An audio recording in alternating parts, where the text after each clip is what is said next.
तो दोस्तों आज की ये सच्ची घटना राजस्थान से है।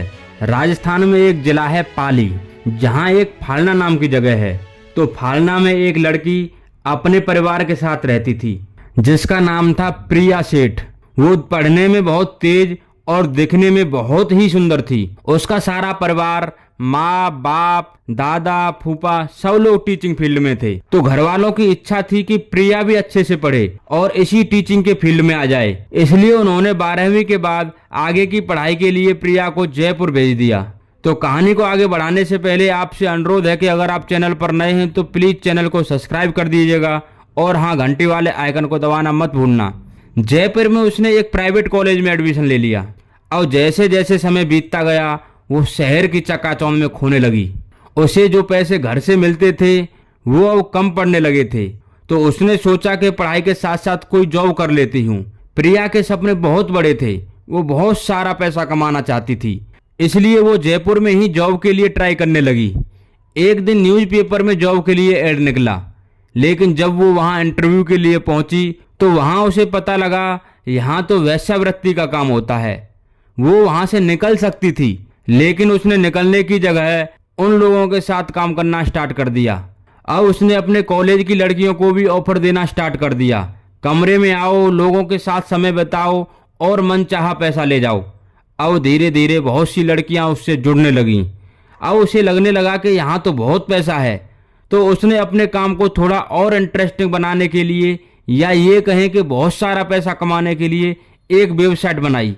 उसके साथ लड़कियां तो पहले से थी ही, तो उस वेबसाइट के जरिए लड़कियां लड़कों से कांटेक्ट करती, उनसे बातें करती, अपना जिस्म दिखाती और उनसे पैसे लेती।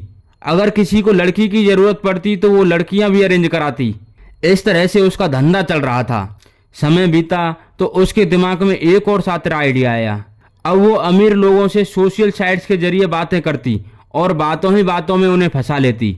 वो उन लोगों को अपने पास बुलाती और उनकी अंतरंग पलों की, या ये कहें कि अश्लील वीडियो बना लेती। फिर उस वीडियो के जरिए उन लोगों को ब्लैकमेल करती और उनसे मनचाहा पैसा वसूलती। लोग बदनामी के डर से चुपचाप पैसे दे देते। इस धंधे में उसके साथ उसका एक बॉयफ्रेंड भी था। बॉयफ्रेंड का नाम था दिशांत कामरा, जो कि मुंबई से बिलोंग करता था, पर वो प्रिया सेठ के साथ ही जयपुर में ही लिव इन में रह रहा था। तो इस तरह से उनका धंधा चल रहा था। ऐसे ही सोशल साइट्स के जरिए एक लड़का प्रिया सेठ से बातें करने लगता है। वो लड़का भी जयपुर का ही रहने वाला था, जिसका नाम दुष्यंत शर्मा था। वो एक मिडिल क्लास फैमिली से बिलोंग करता था, लेकिन उसने सोशल साइट्स पर अपना नाम विमान कोहली रखा हुआ था। उस पर लिखा हुआ था कि वो एक बिजनेसमैन है। वो नई नई गाड़ियों, बड़े बड़े बंगलों के साथ फोटो सोशल मीडिया पर डालता रहता था। इसी वजह से प्रिया सेठ को लगा कि यह तो बहुत पैसे वाला है, इससे तो एक ही झटके में बहुत सारे पैसे कमाए जा सकते हैं। तो इसलिए उसने उससे बातें करना स्टार्ट कर दिया। 2 मई 2018 की बात है। विमान कोहली, या ये कहें कि दुष्यंत शर्मा, शाम 6 बजे के आसपास अपने ऑफिस से घर की तरफ निकलता है।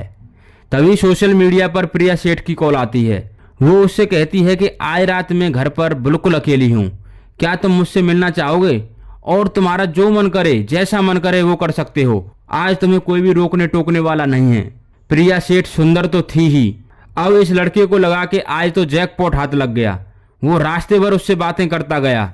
आज उसे ये रास्ता बहुत लंबा दिखाई दे रहा था, क्योंकि घर पहुंचने के बाद उसे उस लड़की से मिलने जाना था। वो घर पहुंचा, अपनी बीवी अपने पिता से बोलता है कि किसी काम से बाहर जा रहा हूँ, जल्दी ही लौट आऊंगा, तुम टेंशन मत लेना। वो अपने पापा की गाड़ी लेकर इस लड़की के फ्लैट पर पहुंचता है। फ्लैट गांधीनगर के इलाके में था। जैसे ही लड़का वहां पहुंचा तो देखा कि लड़की अच्छे से तैयार है, जैसे कि वो इसी का इंतजार कर रही थी। वो सुंदर तो थी ही, पर तैयार होकर और भी अच्छी लग रही थी। घर पर कोई नहीं था, बस वो दोनों थे। अब पहले तो दोनों मिलकर खाना खाते हैं, फिर वो दोनों शारीरिक संबंध बनाने लगते हैं। अब संबंध बनाने के बाद दोनों में बातें बढ़ने लगती हैं। अब बातों ही बातों में लड़का इससे बताता है कि उसका नाम विमान कोहली नहीं है, बल्कि उसका नाम दुष्यंत शर्मा है। वो एक शादीशुदा है, उसका एक बच्चा भी है, और ना ही वह कोई बिजनेसमैन है। वो तो एक साधारण परिवार से ताल्लुक रखता है। लड़की को उसके नाम से, उसकी बीवी से, उसके बच्चे से कोई फर्क पड़ने वाला नहीं था। पर जैसे ही वो सुनती है कि वो कोई बिजनेसमैन नहीं है, बल्कि एक साधारण परिवार से है, तो उसे लगा कि उसके साथ धोखा हुआ है। अब तो मानो उसकी आंखों में खून उतर आया हो। वो उससे कहती है कि तुम्हें पता भी है तुम क्या बोल रहे हो। आगे वो बोलती है कि जो जो तुमने यहाँ मेरे साथ किया है वो सब कैमरे में रिकॉर्ड हो चुका है। अब तो जैसे ही वो लड़का सुनता है तो कहता है कि तुम मजाक कर रही हो। वो बात कर ही रहे थे तभी वहां उसका बॉयफ्रेंड और उसका फ्रेंड लक्ष्य वालिया भी आ जाता है। अब वो उस लड़के को वो वीडियो दिखाते हैं जो उन्होंने बनाई थी। अब वो लड़का जैसे ही उस वीडियो को देखता है तो मानो पैरों के नीचे जमीन खिसक जाती है। वो उनके हाथ जोड़ता है, पैर पकड़ता है कि वो उसे छोड़ दें। उसके पास पैसे नहीं है, वो तो एक साधारण परिवार से है, पर वो नहीं मानते। वो उसे बांध देते हैं और उसकी खूब पिटाई करते हैं।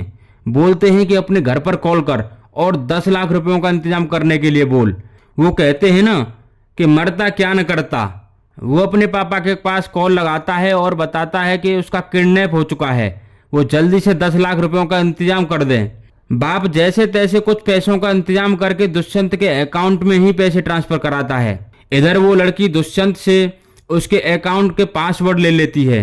फिर तीनों मिलकर उसे जान से मार देते हैं और आमिर की पहाड़ियों के पास उसकी लाश को बैग में पैक करके फेंक देते हैं।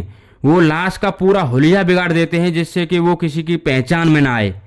इधर अब काफी टाइम के बाद दुष्यंत के पापा के पास उनका कोई कॉल नहीं जाता तो वो थाने में रिपोर्ट दर्ज करा देते हैं। पुलिस तुरंत हरकत में आ जाती है।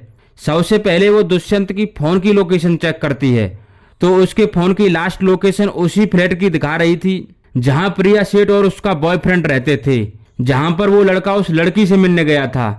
पुलिस उनको हिरासत में ले लेती है। फिर पूछताछ के बाद बॉडी को रिकवर करती है। बॉडी की शिनाख्त के लिए घर वाले बुलाए जाते हैं। बॉडी का चेहरा तो सारा खराब कर दिया गया था, पर बॉडी पर और निशानों की मदद से उसके पिता ने बॉडी की शिनाख्त कर ली। मीडिया रिपोर्ट के मुताबिक कोर्ट में केस चला और उन तीनों को सजा हुई। उसने इस तरह से लगभग 1,75,00,000 रुपए कमाए। तो दोस्तों ये कहानी थी एक ऐसी शातिर लड़की की जो कि सोशल मीडिया की मदद से अमीर लोगों को फंसाती, उनकी ब्लू फिल्म बनाती और उन्हें ब्लैकमेल करके मनमाने पैसे लेती। इस वीडियो में बस इतना ही। इस तरह के लोगों के बारे में आप क्या कहना चाहोगे? कमेंट बॉक्स में आप अपनी राय जरूर बताना। इस वीडियो के माध्यम से हमारा उद्देश्य किसी की भावनाओं को ठेस पहुंचाना नहीं है, बल्कि आपको सचेत और जागरूक करना है। तो आपसे फिर मिलते हैं नेक्स्ट वीडियो में। तब तक के लिए नमस्कार, जय हिंद, जय भारत दोस्तों।